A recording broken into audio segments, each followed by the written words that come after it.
Mais bonsoir.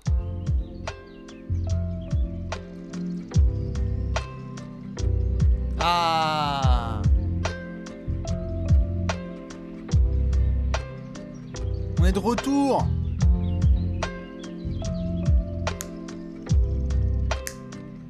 Est-ce qu'on s'entend? Oui, on est bien. Impeccable. Bonsoir à toutes et à tous. Oh là là, il fait du bien celui-là. Ça veut dire que c'est le retour bientôt de la NBA. C'est le retour bientôt de la NBA. Bonsoir à toutes et à tous. Improvisation totale. Vous le savez, les allées café, c'est quand on peut, quand on va, quand la saison est là. Mais aussi lorsqu'il y a des grosses choses à devoir discuter. Comme par exemple, je ne sais pas, des transferts de Donovan Mitchell peut-être. À Cleveland, on va discuter de plein de choses. Dont notamment ce transfert complètement dingue qui a eu lieu cette nuit. Regardez cette photo si elle n'est pas incroyable pour celles et ceux qui débarquent. Donovan Mitchell avec Darius Garland, c'est sur le backcourt de Cleveland. On parlera de tout ça, bien évidemment. Pour le moment, la musique, elle est beaucoup trop forte, donc on va baisser ça. On va devoir parler de plein de choses. Oui, c'est le retour. Ça me fait extrêmement plaisir. Parce que, bon, bah, ça y est, le mois de septembre est lancé. On espère que vous avez passé tous un très bon été. On a fait quelques petits apéros avec Alex. Il y aura très certainement de l'addition avec Simon. Il y aura Léonce à la prod. On va démarrer bientôt, à une date que vous comprendrez, les 30 prévus en 30 jours, la série la plus attendue sur la France et le monde même, juste avant la saison NBA. Donc voilà, on est très content de pouvoir se retrouver. Et moi j'étais obligé de devoir lancer un petit live un peu impro. Du coup, excusez-moi mesdames et messieurs s'il y a quelques automatismes à reprendre. Ma foi, des wordings qui vont revenir au fur et à mesure, parce que c'est ça le décrassage. Du coup, on va faire comme d'hab. On va se dire bonsoir et notamment laisser un petit peu de musique, le temps de savoir où est-ce que vous êtes un petit peu, le temps de prendre un petit peu, voilà, une petite tassounette. Où sont les gens? Sont-ils en France ou ailleurs? Je regarde dans le chat juste ici, hop là, qu'est-ce que ça me dit? À Strasbourg, dans une tombe, on me dit salut à mes potos tunisiens, Ménilmontant, ça c'est la voisinade. Bonsoir aux gens de La Rochelle, d'Angers, formidable, de Belgique, tous mes amis belges qui ont été très clutch aujourd'hui. La famille d'Ajaccio, bien évidemment les Corses, la Finlande, Lyon. Bonsoir aux copains de Puteaux, de Marseille, de Montpellier, de Grenoble, du Mexique, de Lisbonne, de Marbella, de ne sais-je, de Madère. Bon bah voilà, de Laval, de Vannes et de Cholet. Je vous cache pas que j'ai hâte de parler du transfert de Donovan Mitchell avec vous, mais avant ça, je dois vous parler d'un truc un peu moins drôle. 3, 2, 1. Qu'est-ce que c'est que cette merde?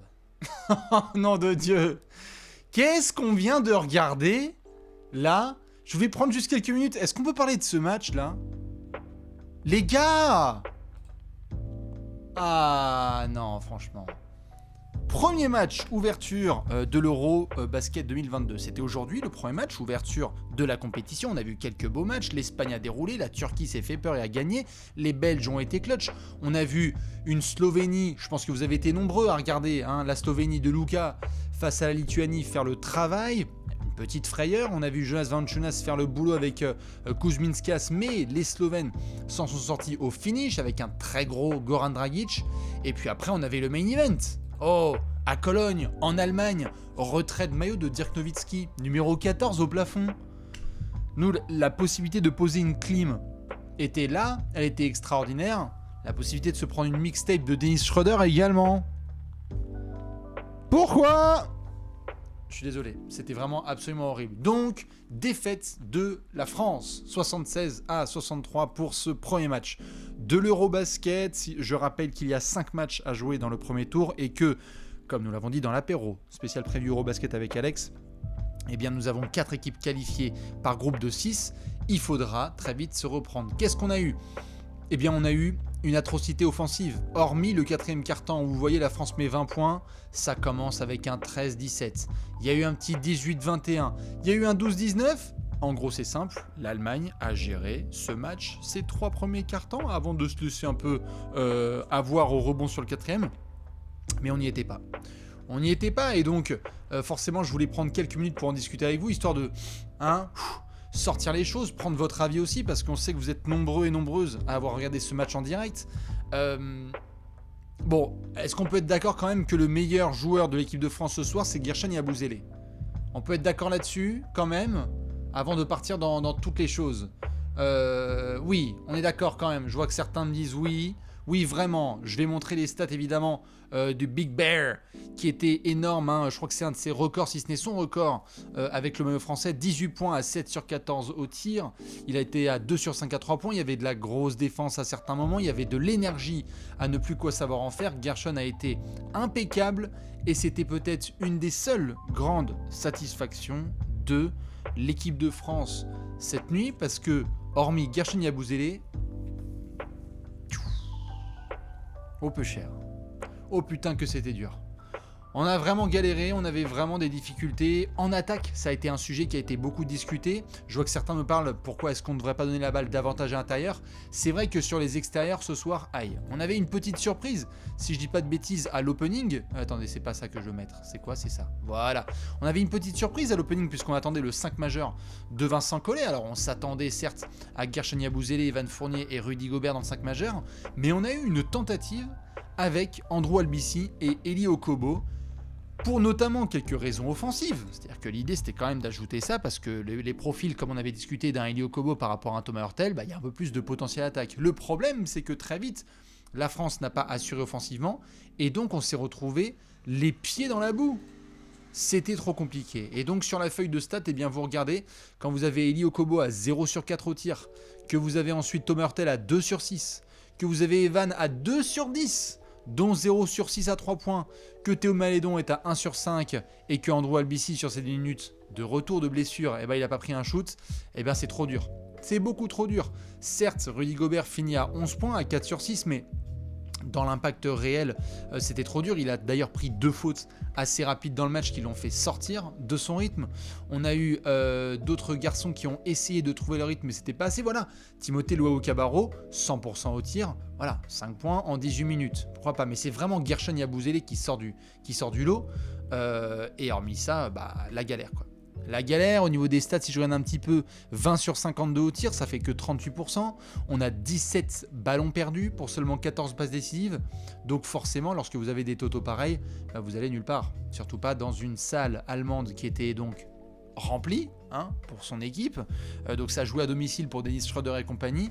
Avec le retrait de maillot de Dirk Nowitzki, c'était une raison de plus de se défoncer. Du coup, côté allemand, pour faire le petit checkpoint complet, qu'est-ce qu'on a eu? On a eu un très bon travail de Maodolo, le numéro 4, que certains ont vu avec des belles actions, notamment en deuxième mi-temps, 13 points à 5 sur 8, avec 5 passes décisives, 0 balles perdues, c'est absolument nickel.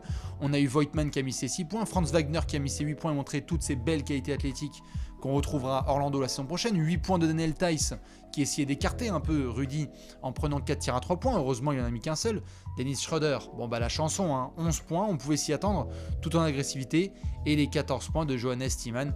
Donc voilà, un effort collectif de la part des Allemands. Nils Giffey aussi qui a mis ses 13 points de manière absolument impeccable. Donc voilà, vous avez l'Allemagne qui perd 2 fois, moins de ballons. On en perd 17, ils en perdent 9. Ils font plus de passes décisives. Bref, en gros, on n'y était pas.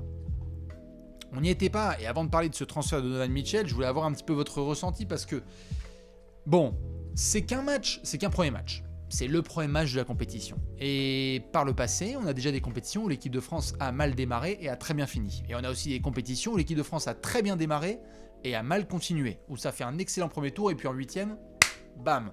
Donc, est-ce que sur l'échelle de 1 à 10, en termes d'inquiétude, je veux bien votre chiffre. Parce qu'on parle beaucoup d'inquiétude. Là, il y a des inquiétudes offensives qui sont réelles. Mais sur 10, si vous deviez mettre une échelle, un chiffre, sachant que 10, c'est vraiment l'inquiétude maximale.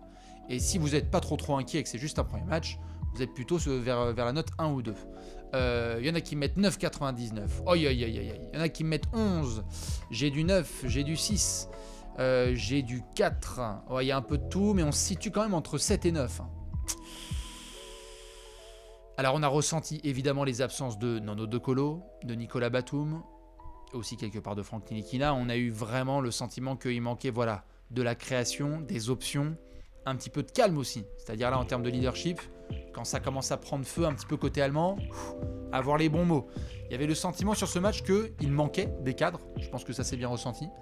Voilà, comme ça m'est dit dans le chat, pas assez de talent en attaque avec les absents. C'est ce qu'on soulignait pendant la prépa et sur la preview qu'on a faite avec Alex sur YouTube, c'est cette absence offensive. On sent vraiment que voilà, l'équipe de France, c'est compliqué avec ce roster-là et qu'il faudra avoir une marge de manœuvre très faible en attaque, c'est-à-dire ne pas faire ce genre de match où il n'y a rien qui rentre. Il faut que voilà, un garçon comme Evan, par exemple, fasse un match nettement meilleur. Alors oui, il est gêné, et on l'a vu pendant la prépa, mais cette équipe de France, elle ira nulle part si Evan il est à 2 sur 10 au tir. Ce n'est pas possible. Voilà. Donc il faut que sur les extérieurs, il y ait une solution. Je vois qu'il y a beaucoup de gens aussi qui ont parlé, hormis de Joel Embiid, qui ont parlé de monsieur Vincent Collet. Qu'est-ce qu'on peut demander à Vincent Collet? Et qu'est-ce qu'on peut vous demander à vous? S'il doit y avoir un changement, s'il y a quelque chose que vous voudriez faire là sur le match suivant, parce que là, il va arriver très très vite, et il faut qu'il y ait une réaction. Il faut qu'il y ait une réaction pour éviter ce genre de tête qu'on a pu voir. Je regarde un petit peu. Faire plus jouer Tarpey. On me dit quoi? Okobo out. Il y en a qui me disent dégager Vincent Collet, c'est pas pendant la compétition, il faut peut-être lui donner une chance. Timothée Luaou-Cabarro titulaire, j'aime bien, c'est ce que je mentionnais pendant la preview. Je préférerais que Timothée Luaou soit titulaire tout de suite, avec Evan, Gershon et Rudy Gobert. Apporter un peu de shoot, apporter un peu de rythme, un peu de longueur de bras, ça peut être pas mal. Donner le ballon à Rudy, pourquoi pas? Mais à ce moment-là, il faut bien utiliser, parce qu'on a vu aussi des séquences sur lesquelles Rudy essaie d'être agressif, mais au niveau du jeu offensif, dos au panier, c'est un peu compliqué. On me dit quoi? Pas d'inquiétude pour moi. J'ai vu un copain sub, merci qui a balancé un sub, qui me dit qu'il n'y a pas d'inquiétude. Moi, je suis plutôt de ton avis. Je pense qu'on va être sur, allez, d'une note de 1 à 10. Allez, en termes d'inquiétude, je suis à 3. Je suis à 3 parce que tu peux faire un mauvais match d'entrée, surtout dans ce contexte-là. Ce serait l'Allemagne dans un hangar où il n'y a personne, il n'y a pas de contexte, d'accord. Mais là, ils étaient survoltés, les types. Il y avait Dirk Nowitzki qui venait de se prendre un maillot retiré et les mecs voulaient impérativement bien démarrer leur compétition à domicile. Bon, voilà, fair enough. Mais il va falloir vite continuer. Il va falloir vite progresser, pardon. Ça manque de la longueur, de fall, on me demande peut-être. Malédon, beaucoup plus de minutes. Bon bah, on a tous des avis très différents. Ça, c'est sûr et certain. Mais il y a une évidence, et ça, malheureusement... Bah, comme je l'ai envoyé tout à l'heure, on ne pourra pas l'éviter. C'est que, comme vous pouvez le voir, eh bien, la Lituanie, c'est ce samedi, et la Hongrie, ce dimanche en back-to-back. Donc, déjà, tu es dans une situation compliquée. Regardez, on avait montré le programme notamment, bon là, je ne peux pas vous le montrer en dézoom, mais France-Allemagne, c'est là, hop, défaite. Lituanie-France. La Lituanie, c'est un bel adversaire. Pour ceux qui ont regardé... le match, je baisse la musique. Pour ceux qui ont regardé le match de tout à l'heure face à la Slovénie, ça reste fort. Ça reste fort la Lituanie. Ils ont certes complètement déjoué leur quatrième quart, mais ils vont se ramener au taquet. Valanciunas, Sabonis, Kuzminskas, ils ont tout ce qu'il faut pour nous faire trembler. Et eux en plus, ils auront le somme de la défaite, donc eux également, ils auront une grosse victoire à aller chercher ce samedi. Tu joues la Hongrie ensuite le dimanche. Donc là, tu n'as pas le droit à l'erreur. Tu joues la Bosnie-Herzégovine. Tu n'as pas le droit à l'erreur non plus. Et là, vous ne le voyez pas, mais plus bas, il y a France-Slovénie. Le mercredi, ce sera pour finir le tour. Je rappelle qu'entre la France, l'Allemagne, la Lituanie, la Hongrie, la Bosnie-Herzégovine et la Slovénie, il y a 4 équipes qui sont qualifiées. L'idée, c'est d'avoir la Hongrie et la Bosnie-Herzégovine qui sont derrière nous. Mais pour ça, il faut absolument battre et la Hongrie et la Bosnie-Herzégovine. Et ce soir, de ce qu'on voit, si vous êtes la Bosnie ou la Hongrie et que vous voyez ça offensivement, vous vous dites oh, pop, pop, pop, pop, pop, pop, pop. Et si on faisait transpirer un peu les Français. Donc, voilà, il faudra être sérieux vraiment ce week-end. Comme l'a dit Rudy Gobert, je crois, sur les antennes de Canal en sortie de match, il n'est pas inquiet. Il pense que voilà, tout le monde va mieux jouer et qu'il faudra répondre présent. Voilà. Peut-être que si ça se trouve, on aura un très très bon travail collectif des Français face à la Lituanie et ça va rassurer tout le monde. Mais bon, c'est vrai que quelque part, face à la Bosnie, on n'a pas non plus été très fort en prépa. Chaque match est différent, donnons-leur une chance. Ce qui est sûr, c'est que voilà, on a cette défaite en attendant de voir, excusez-moi, le score il est là, en attendant de voir s'il y aura une réaction des Bleus. En tous les cas, vous êtes plutôt inquiet si je prends la température dans le chat, et je peux le comprendre. Maintenant, je pense qu'on va pouvoir passer au plat principal. Est-ce que, voilà, je vois que certains posent la question, est-ce que vous voulez parler transfert? Est-ce que vous voulez parler Vosh-Bombe? Est-ce que vous voulez parler Cleveland Cavaliers et d'autres petites choses? Ah, Ah, incroyable! Les gens ne pouvaient pas s'y attendre. Non, malgré toutes les rumeurs, malgré toutes les suppositions, même le plus grand fan des Cavs ne pouvait pas l'imaginer. Eh bien oui, mesdames et messieurs, dans les 30 prévus en 30 jours, lorsqu'on fera le 5 majeur, on aura notamment Darius Garland et Donovan Mitchell sur le même backcourt. Transfert annoncé par monsieur Adrian Wojnarowski. On était en plein match entre la France et l'Allemagne. Beaucoup d'éléments à devoir vous donner pour celles et ceux qui n'ont pas suivi l'actualité. Eh bien c'est simple. On a vu donc depuis plusieurs semaines qu'il y avait des rumeurs assez grosses sur un éventuel départ de Donovan Mitchell. Pourquoi ? Parce que tout simplement, excusez-moi pendant que je cherche le tweet du Vosges, parce que tout simplement lorsque vous avez le coach Quinn Snyder qui se barre de Utah et que vous avez ensuite Rudy Gobert qui est transféré, la suite logique c'est d'avoir monsieur Donovan Mitchell qui part. Et donc c'est ce tweet merveilleux qui a été envoyé par Adrian Wojnarowski sous les coups de 21h30. Les Cavs qui font l'acquisition de Donovan Mitchell dans un transfert. Et alors là vous allez me dire, bah vas-y montre la suite. Qu'est-ce qui se passe ? Eh bien dans le transfert, nous avons le package suivant. Monsieur Lauri Markkanen, qu'on avait vu en tant que titulaire avec les Cavs sur ce grand front de courte avec Evan Mobley et Jarrett Allen, eh bien il part direction Utah, Lauri Markkanen. Ochai Agbaji, qu'on a vu qui vient d'être drafté, formé à Kansas. Colin Sexton, dont on va reparler dans quelques secondes, qui était en négociation contractuelle avec les Cavs. 3 futurs premiers tours de draft non protégés et 2 futurs potentiels pick swap, c'est-à-dire la possibilité d'échanger leur pick avec celui justement du Jazz et des Cavs. Ça fait un sacré package.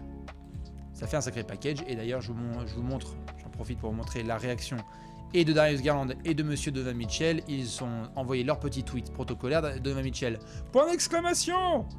Et Darius Garland dit c'est Spida. Voilà, donc le backcourt, il est bien là à Cleveland. C'est énorme comme nouvelle, c'est énorme. Alors, on avait parlé des Knicks, beaucoup, et on s'imaginait qu'il pouvait y avoir une association sur le backcourt des Knicks, avec notamment Jalen Brunson et Donovan Mitchell, mais c'est avec Darius Garland que ça va se passer. Dans la chronologie des choses, si je peux me permettre, comme je le disais, depuis plusieurs semaines, on voyait Donovan Mitchell être dans les rumeurs. Alors, quelques franchises s'étaient pointées, mais New York restait en pole position. Et les Cavs, eh bien, on ne s'attendait pas forcément à ce qu'ils rentrent dans la danse, mais les Cavs étaient quand même dans une situation particulièrement compliquée. Pourquoi ? Eh bien parce que les Cavs, ils ont Darius Garland qu'ils ont prolongé cet été sur un contrat max en tant que rookie, enfin fin de contrat rookie All-Star. On a vu Colin Sexton là négocier un nouveau contrat, on a vu Caris LeVert débarquer et on a Ricky Rubio qui a fait son retour dans l'Ohio. Donc du côté de Cleveland, avec l'envie d'avoir un projet compétitif, l'idée c'était où est-ce qu'on peut avoir des joueurs de calibre star. Maintenant que tu as drafté Darius Garland et Evan Mobley, tu ne vas plus être dans la loterie, ou du moins tu vas plus être dans les top 5 à 10 de la draft. Donc du coup, le seul autre moyen de pouvoir avoir des stars, c'est soit via transfert, soit la free agency. Et à la free agency, hormis un garçon qui est né à côté de Cleveland et qui a envie d'y jouer une bonne partie de sa carrière, c'est un peu compliqué de signer des agents libres. Voilà, ça arrive pas tous les 36, ça arrive pas tous les mois qu'une grosse star vienne et signe dans l'Ohio. C'est normal. Donc, parfois, il faut se retrousser les manches et faire un gros trade. Darius Garland et Donovan Mitchell sur le backcourt, ça veut dire aussi plein d'autres choses. Dans les petits récaps que j'ai envoyés, que vous pouvez retrouver et sur Twitter et sur le site de Trash Talk, ça donne donc du Darius Garland avec Donovan Mitchell. On va beaucoup reparler de Isaac Okoro en tant que ailier parce qu'il va avoir du boulot aux côtés de son backcourt, donc Garland et Mitchell. Entre parenthèses, bonjour la défense extérieure. C'est pour ça que Okoro va apporter sa défense. Et derrière, vous avez du Evan Mobley avec du Jarrett Allen, ce qui apporte donc sur le banc du Ricky Rubio, du Caris LeVert et du Kevin Love notamment. C'est très très solide, très solide ce qui vient de se passer à Cleveland. Ça prend un petit coup encore plus dans la conférence Est. Ça essaye de rejoindre les grands parce que on a parlé du côté de Chicago l'année dernière de Lonzo Ball, avec Zach LaVine, avec DeMar DeRozan, avec Alex Caruso. Atlanta a dit « Eh les gars, nous on a envie de tester aussi avec Trae Young, Dejounte Murray et voir ce qu'il peut y avoir autour de ce backcourt, tout en gardant les Capella et les John Collins. » D'autres équipes qui se disent nous on est Miami, on n'a pas du tout prévu de bouger. On a Jimmy Butler, Kyle Lowry et Tyler Hero, donc on va rester compétitif. Philadelphie qui a rajouté un petit PJ Tucker avec son backcourt James Harden, Tyrese Maxey. Milwaukee va rester dans la place. Boston aussi. Plein d'autres équipes qui veulent justement rentrer dans la danse. Et donc les Cavs, avec cet effectif, je vais pas parler évidemment de Toronto, quand même, qui est aussi assez énorme, avec Fred VanVleet, Gary Trent Jr., avec Siakam et Scottie Barnes, avec tous ces joueurs d'expérience autour de Scottie Barnes, qui a quand même un potentiel assez énorme. Et donc du coup, les Cavs se sont retrouvés dans une situation où, très très vite, avec la NBA qui autorise que 6 équipes maintenant seraient certains d'aller en playoff, est-ce que tu vas continuer à batailler au play-in tournament ou est-ce que tu rentres dans la course au playoff? Les vrais playoffs, pas les playoffs où tu dois te batailler pour essayer de jouer le premier ou le deuxième de la conférence. Regardez ce qui s'est passé pour des équipes qui ont été au play-in, ça a été plus que compliqué. Et Cleveland était hyper saoulé d'avoir été sorti par Trae Young, puisqu'on rappelle que les Cavs ont joué, si je dis pas de bêtises, les Nets lors du premier match du play-in tournament, et après ils se sont fait sortir par Trae Young qui a mis la climatisation dans leur salle. Je m'en souviens très bien, j'étais en feu devant ce match, je faisais l'hélicoptère avec mes organes génitaux. Bref, ça c'est une autre histoire. Et donc forcément, si vous êtes les Cavs, vous avez envie de retourner dans le haut de la compétition. C'est pour ça qu'en voyant cet effectif, forcément, vous pouvez vous dire, c'est très compétitif. Alors je vous pose la question à chaud, parce que là je donnais un petit peu les bases en termes de réflexion, et on va continuer à parler et discuter ensemble, notamment de ce que ça donne pour le Jazz. À chaud, pour vous, les Cavs, c'est top combien à l'Est cette année? On en parlera dans les 30 prévus en 30 jours avec Alex. On va voir si l'arrivée de Donovan Mitchell, ça chamboule absolument tout. Il y en a qui me mettent du top 4 tout de suite. Ça veut dire que là, à chaud, vous mettez qui avec les Cavs dans le haut? Ça veut dire que vous mettez qui? Vous mettez Philly, Milwaukee et Boston? Tu sors Miami et Chicago? Waouh! Est-ce que Cleveland est clairement au-dessus de Toronto? Il y en a qui vont criser là. Est-ce que Cleveland est clairement au-dessus d'Atlanta? J'ai envie de dire oui, mais je veux voir. Ah, on me dit, est-ce que Chicago devrait nous faire peur? Alors là, ce sont les fans des Cavs qui sont très contents de leur transfert ce soir. Et du coup, là, c'est la fête. Là, on y va. Et si ça se trouve, oui, on va séquencer ça. Il y en a qui vont me dire, tu vois, Bastien, tu dis que de la merde. On était devant Chicago en saison régulière. Peut-être. Mais j'essaie de comprendre, selon vous, qui est au-dessus. On me dit Celtics, Bucks, Cavs. Ça veut dire Cleveland top 3. On me dit Boston, Sixers, Bucks et Cavs. Aïe, aïe, aïe, aïe, aïe. Pourquoi pas? Top 3, on me met avec les Bucks, avec Philly. Attention les blessures. Ça se tape avec Chicago, Atlanta et Toronto. J'aime bien cet avis. Quelqu'un qui a dit ça, attention, peut-être un petit peu pondérer et voir si, dans la construction du jeu, dans la pression mise sur JB Bickerstaff, on va pouvoir s'y retrouver parce qu'il va y avoir une grosse pression sur JB Bickerstaff. J'avoue que je les mets dans le top 6 plutôt, et on en parlera dans les 30 premiers en 30 jours, mais je ne sais pas encore si je les mets quand même dans le top 4 de la conférence Est. On va laisser un petit peu les nuits passer et porter conseil plutôt que sommeil, comme on dit. Dans tous les cas, voilà pour cet effectif. Vos réactions un petit peu quand vous avez vu ça, c'est quoi? Parce qu'il y en a eu dans tous les sens. Il y en a qui ont dit waouh, c'est dingue, ça y est, ils ont le meilleur backcourt de la conférence Est. Il y a des gens aussi qui ont dit que c'était une masterclass absolue de la part de Kobe Altman. Je regarde un petit peu ce qui se dit là dans le chat. Les Nets vont imploser. Voilà, j'ai même pas mis les Nets dans l'équation. Vous avez vu, mais on verra ce que ça donne. Il faut se mettre dans notre situation, c'est cher mais on a un petit marché. Mais oui, récupérer un All-Star c'est pas facile à Cleveland. Moi je trouve pas ça si cher que ça. Ça va. Tu verras ce que ça va donner, mais l'objectif c'est de garder Donovan Mitchell. Parce que quand il va être en situation de liberté contractuelle, est-ce que là cette fois il ira à New York? C'est ce que tu veux éviter quand même si tu es Cleveland. Masterclass de Kobe Altman, ça c'est le temps qui nous le dira. Je regarde ce qu'on me dit.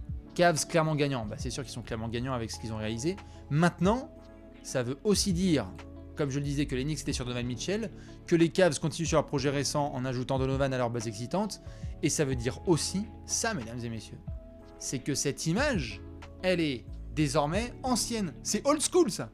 Il y a 6 mois c'était le projet, aujourd'hui c'est rétro. Donovan Mitchell et Rudy Gobert, les mains sur les hanches qui portent le même maillot, non. C'est terminé à Utah. C'est terminé, le nettoyage a été fait. Quinn Snyder a pris la porte en juin. Rudy Gobert a été transféré en juillet, ou en juin, je sais plus. Je dirais juillet. Et Donovan Mitchell est parti en août. Voilà. Septembre, allez, on va dire. 3 mois, et la base, la colonne vertébrale de ton projet qui est transférée. merci, au revoir. Gros travail, évidemment, de nettoyage. Et puisque certains me demandaient le récap, eh bien oui, on a quand même le package suivant pour Rudy Gobert et Donovan Mitchell. Lorsque vous avez un transfert aussi gros, qu'est-ce que ça donne pour Utah? Eh bien Utah, au final, ils ont eu Colin Sexton, qui a été d'ailleurs au passage en scred prolongé par le Jazz. On parle d'un contrat de 4 ans et de 72 millions de dollars qui a été signé par Monsieur Colin Sexton et donc les Cavs dans un sign and trade, puisqu'il est transféré à Utah. Donc hâte de voir si Colin Sexton pourra revenir à fond et au niveau qu'il a montré avant sa blessure. Lauri Markkanen, Talen Horton-Tucker et Zion Johnson, ça c'est évidemment dans le transfert de Patrick Beverley qui avait été récupéré contre Rudy Gobert. Walker Kessler et Ochai Agbaji, ce sont 2 rookies. Kessler, drafté par les Wolves, transfert de Rudy Gobert. Ochai Agbaji, rookie des Cavs, drafté du côté de Kansas et qui débarque donc à Utah. Malik Beasley, Leandro Bolmaro et Jared Vanderbilt, on verra ce que ça va donner. Je pense que Utah aura envie de garder Vanderbilt, mais Malik Beasley fera peut-être partie de la liste avec les Bojan Bogdanovic, avec les Mike Conley et les Jordan Clarkson, cette liste des vétérans qui peuvent être transférés. Et vous avez ces 7 premiers tours de draft et 3 swaps du premier tour. Donc, pour celles et ceux qui adorent la draft, eh bien, sachez que les 13 prochaines drafts seront sponsorisées par le Thunder, les Rockets et le Jazz, puisque là, clairement, c'est une course au pic. L'idée, c'est d'avoir tous les pics. Alors, est-ce que Utah se retrouvera dans la course au Victor Wembanyama? Ça, on verra d'ici quelques semaines et quelques mois. Mais ça fait quand même un joli package. Comment est-ce que vous notez sur 10 ce package pour le Jazz? C'est-à-dire, certes, Rudy Gobert et Donovan Mitchell, c'est gros, t'as perdu ton projet, voilà. Mais compte tenu de leur valeur sur le marché et de ce qu'il y avait, est-ce que c'est pas, par hasard, une masterclass de Danny Ainge? Est-ce qu'on n'est pas... Voilà, hein, les notes que je vois là, c'est du 8 ou du 10. Hein. Franchement, de se retrouver avec tout ça, si on avait dit cette chose-là il y a quelques semaines, je pense que ça aurait été un oui immédiat. 7 premiers tours de draft.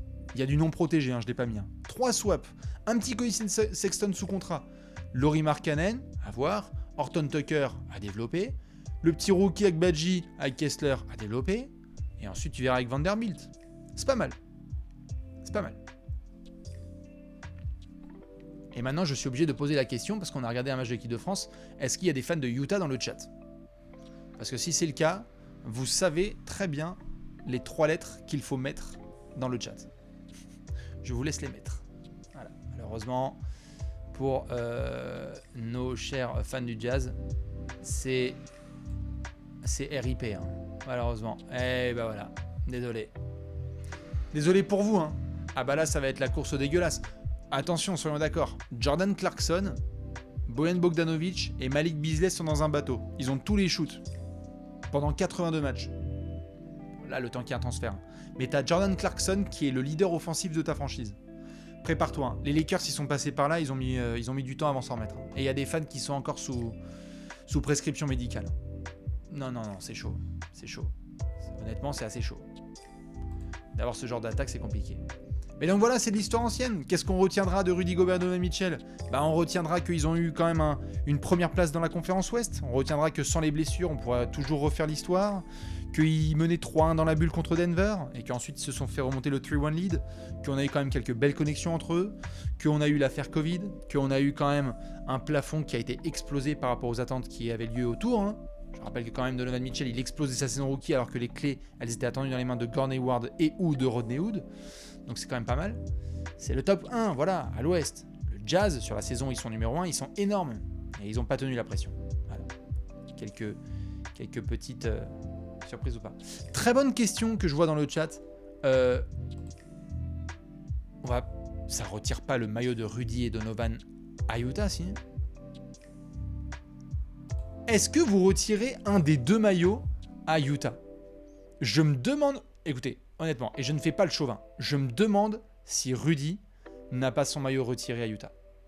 Je pense qu'il l'a. Quand tu es autant de fois défenseur de l'année, qu'il a eu un impact tel au niveau communautaire, et je dis ça vraiment par rapport à ce qui se montre du côté de Utah d'un point de vue médiatique. C'est pas moi qui le pense, c'est ce qui se rapporte. Quand tu vois la façon dont on pense de Rudy à Utah, et de ce qui ressort, je serais pas du tout étonné que le 27 soit retiré.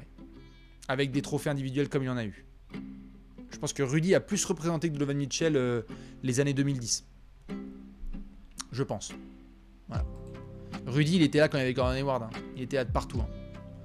Et être défenseur de l'année historique comme ça, voilà.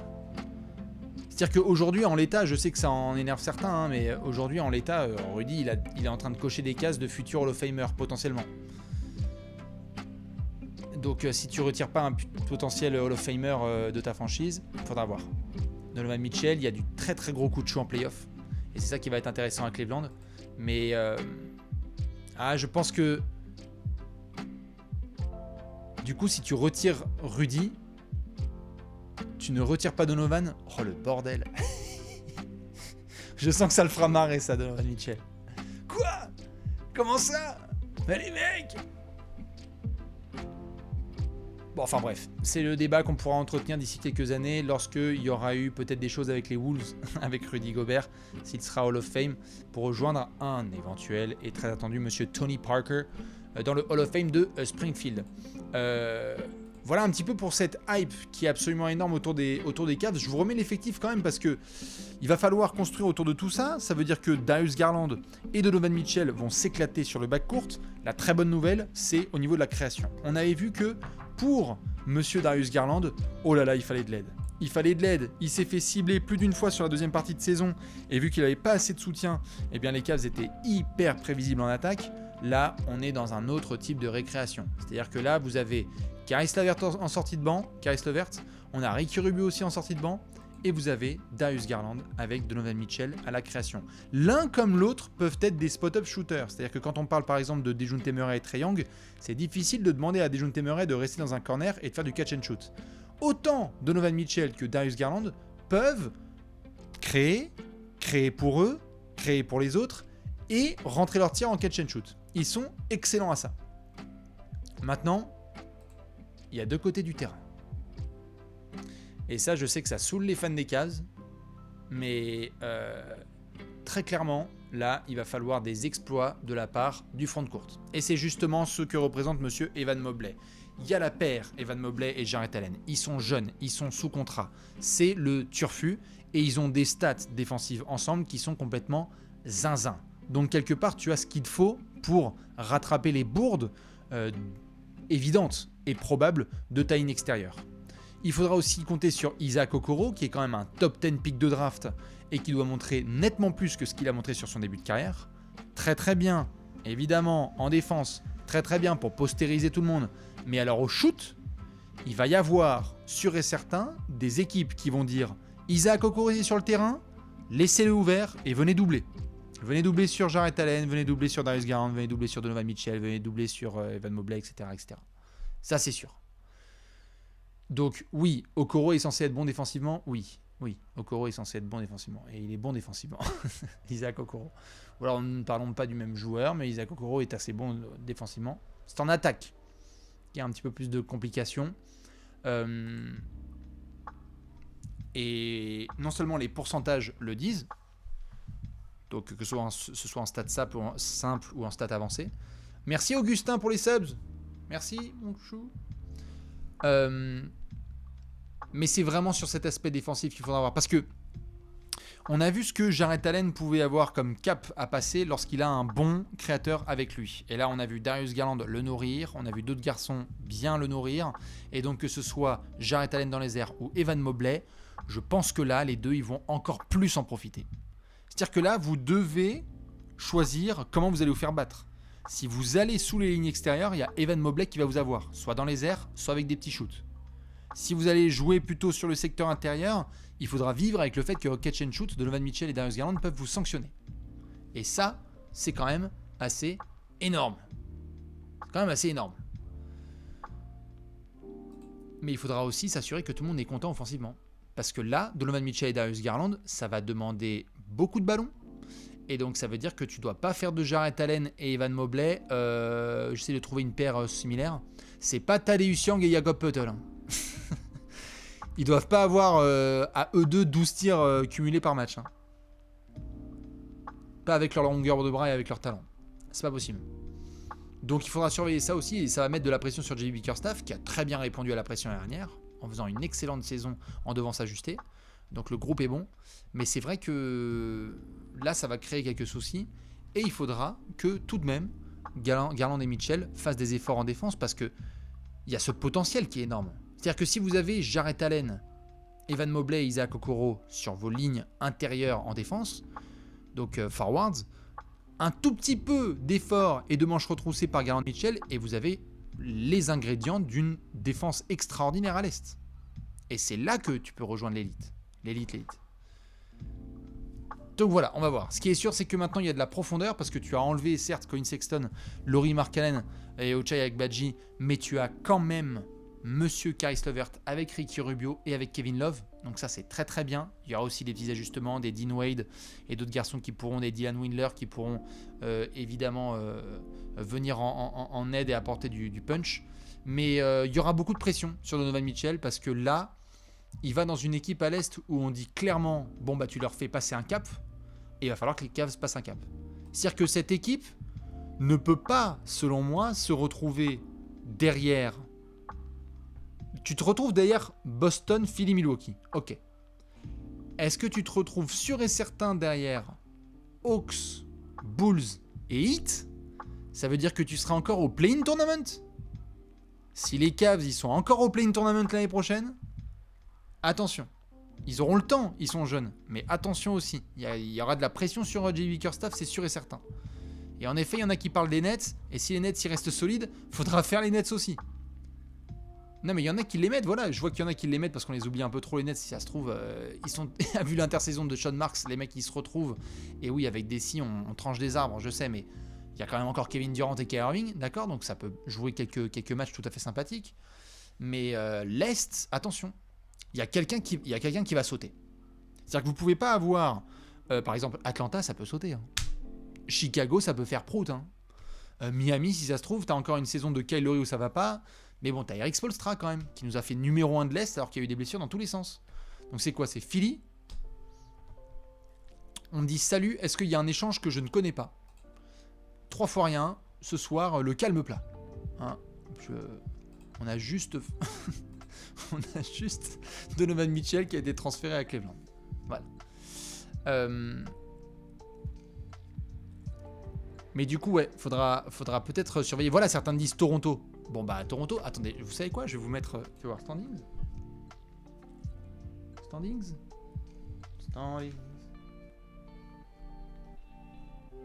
NBA. Regardez-moi cette conférence Est. Alors, conférence Est. Je vous mets ça juste pour avoir votre avis. À chaud. Et on fera les 30 previews en 30 jours ensemble. Mais je vais vous dire là, les équipes... Je vais vous donner les équipes. Je vois qu'il y en a qui me demandent de faire un top actuel. Je vais vous donner les équipes une par une et vous allez me dire si les Cavs sont... Non, je vais vous donner les équipes et vous allez me dire soit cette équipe est meilleure que les Cavs, soit les Cavs sont meilleurs. Donc soit vous me dites Cavs, par exemple si je vous dis Miami, vous me dites Miami ou Cavs. Si vous pensez que les Cavs sont meilleurs, vous me dites les Cavs. Si vous pensez que Miami est meilleur, vous me dites Miami. Ok. Miami ou Cleveland? Miami ou Cleveland? Je prends la température. Ok, Miami. Je suis d'accord. Il y a un moment, il faut respecter. Ils ont eu trop de blessures l'année dernière, ils étaient numéro 1 à l'Est. Basta. Tu perds PJ Tucker, mais t'as encore trop de joueurs qui sont trop forts. Et je pense qu'on en parlera dans les 30 previews. Attention à la saison de Kyle Lowry et Tyler Hero, je le sens bien. Boston ou Cleveland? Arrêtez les trolls. Arrêtez les trolls, je veux rien voir. Le premier qui me met Cavs. Mais ça suffit, oui. Boston. Non. Voilà, Boston. Merci aux gens qui mettent Boston et qui ont un petit peu de jeune. Milwaukee ou Cleveland?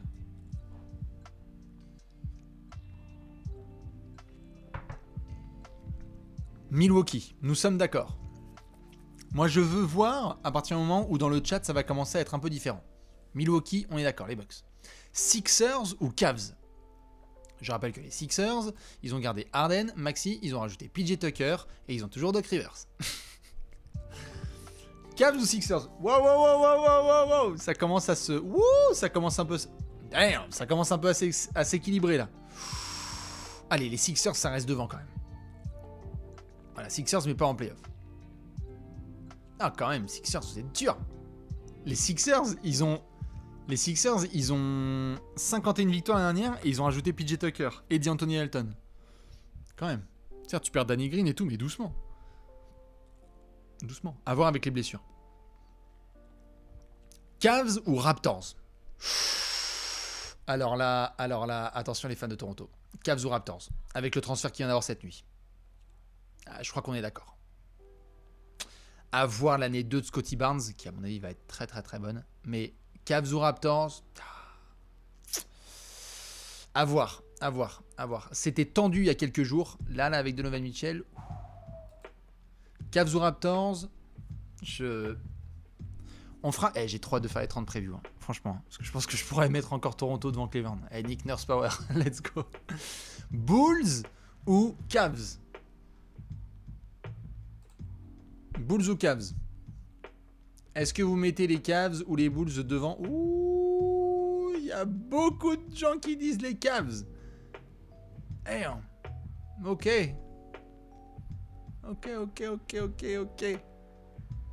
Je suis fan des Bulls, mais Cavs, on me dit. Ok, très bien. Donc, vous mettez plutôt les Cavs, vous voyez, en 5. Parce que vous me dites Cavs ou Nets? Les Cavs ou les Nets? Allez, je veux voir. Cleveland ou Brooklyn? Allez, on y va. Qu'est-ce que ça me dit dans le... Les Nets, on me met à fond dans le chat. Donc, vous voyez déjà, par rapport aux gens qui mettaient top 4 de la conférence Est, ce n'est physiquement pas possible. Ou alors, vous m'avez trouvé un autre type de conférence. Ce n'est pas possible. Si vous mettez encore, comme vous l'avez fait à l'unanimité, quasi, Miami, Boston et Milwaukee, en 3, là je vois beaucoup de Nets qui défilent, donc ça en fait 4. Philly, il y avait beaucoup de Sixers qui tombaient, ça en faisait 5. Et derrière, j'ai envie de dire, Hawks ou Cavs? Les Hawks ou les Cavs? Oula, là je... Alors les Cavs qui tombent là. Emmerdez Bastien. Allez, Cavs. Non, je suis d'accord. On verra dans les 30 previews. Allez, les Cavs. La question se pose-t-elle? Allez, bâtard. On verra ce que ça donnera avec des Dejounte Murray. Ah ouais, carrément, ça met des emojis rire avec les Hawks. Ok, très bien. Bon, je vous demande pas les Knicks ou les Hornets, hein. Du coup, ça fait un peu un top 6, quoi, pour les Cavs. Et moi, je pense que c'est réaliste de dire t'es passé de 9e à top 6. Ouais, c'est l'objectif. Moi, je pense que si les Cavs ils font 5 ou 6e, c'est une excellente saison des Cavs. Voilà, rien. Pas besoin d'aller chercher midi à 14. Mais alors, si les Cavs sont top 4, faut qu'il y ait quelqu'un qui ait une blessure de zinzin, quoi, là-haut. C'est chaud. Enfin bon, dans tous les cas, je vous remets le petit récapitulatif de ce qui s'est passé avec donc ce transfert énormissime de monsieur Donovan Mitchell à Cleveland. Je vais vous remettre les détails pour que vous puissiez tout avoir, parce que je sais qu'il y en a qui viennent de débarquer, ma foi. Monsieur Donovan Mitchell qui rejoint son nouveau copain, monsieur Darius Garland, sur le backcourt.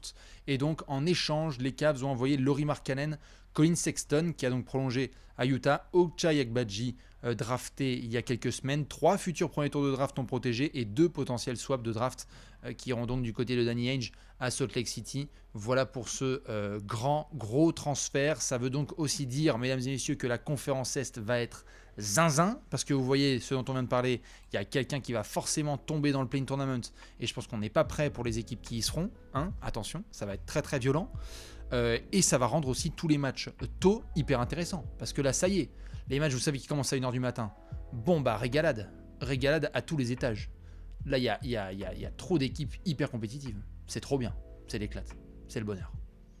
Ça veut aussi dire que ça libère des spots, notamment pour un potentiel All-Star à l'Ouest, que ce soit au niveau intérieur ou extérieur, puisque Rudy Gobert et Donovan Mitchell avec le Jazz étaient souvent dans la conversation et étaient étoilés, ce qui veut dire qu'il y a peut-être un garçon qui va pouvoir en profiter à l'Ouest la saison prochaine, et on verra qui ce sera. Dans tous les cas, c'était le petit aller café spécial improvisation Donovan Mitchell transfert.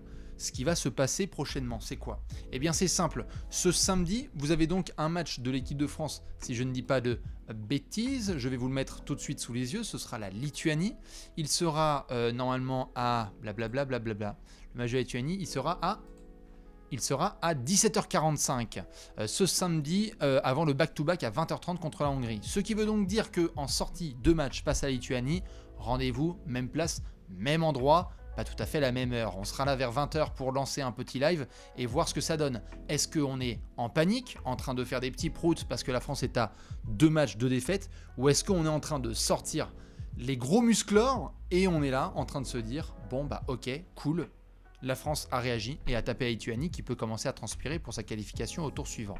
Ça, ce sera donc ce samedi. Dimanche, France-Hongrie, tranquillement, les deux affiches, toutes les affiches de la France de toute façon sont sur Canal+, 360 Sport.